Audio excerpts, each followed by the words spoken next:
இங்கே பாருங்கள், இந்த வீடியோவை ஸ்கிப் பண்ணிட்டீங்கன்னா லாஸ் உங்களுக்கு தான். இந்த கிரேவி மட்டும் எங்கள் வீட்டில் செஞ்சால் போதும், அடி போட்டு காலி பண்ணிடுவாங்க. இந்த ரெசிபிக்கு ஃபஸ்ட் ஒரு கடாயில் கொஞ்சமாக ஆயில் சேர்த்துட்டு ஒரு 2 பெரிய வெங்காயம் சேர்த்துக்கலாம், ஒரு 3 பல் பூண்டு சேர்த்துட்டு இதெல்லாத்தையும் நல்லா இந்த அளவு வறுத்து எடுத்துக்கோங்க. ஆற வச்சு மிக்ஸி ஜாரில் சேர்த்துக்க போகிறோம். கூடவே ஒரு சின்ன துண்டு பட்டை, கொஞ்சம் போல் கடல்பாசி, 1 ஸ்பூன் சீரகம், 10 போல் குருமிளகு, 1 ஸ்பூன் மல்லித்தூள், 1 ஸ்பூன் மிளகாத்தூள், 1/4 ஸ்பூன் மஞ்சள் தூள், 4 போல் முந்திரி பருப்பு, கொஞ்சமாக தண்ணி சேர்த்து அரைச்சி எடுத்துக்கலாம். அதே கடாயில் கொஞ்சமாக ஆயில், கடுகு, கருவேப்பிலை, பச்சை மிளகாய் சேர்த்துட்டு ஒரு தக்காளி நல்லா பொடியாக கட் பண்ணி சேர்த்து நல்லா குழையிற அளவுக்கு வதக்கிக்கலாம். இனி நம்ம அரைச்சி வச்சிருந்த பேஸ்ட்டையும் உள்ளே சேர்த்துக்கோங்க.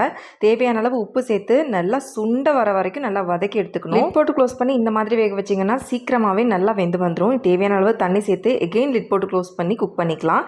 இந்த ப்ரொசீஜர் ஒரு 15 மினிட்ஸ் கிட்ட பண்ணணும். அப்போ தான் நல்லா அந்த பச்சை வாசனை போய் ரெடி ஆகும். இனி நம்ம வாஷ் பண்ணி வச்சுருக்க மஷ்ரூம் உள்ளே சேர்த்து நல்லா பரட்டி விட்டுக்கலாம்.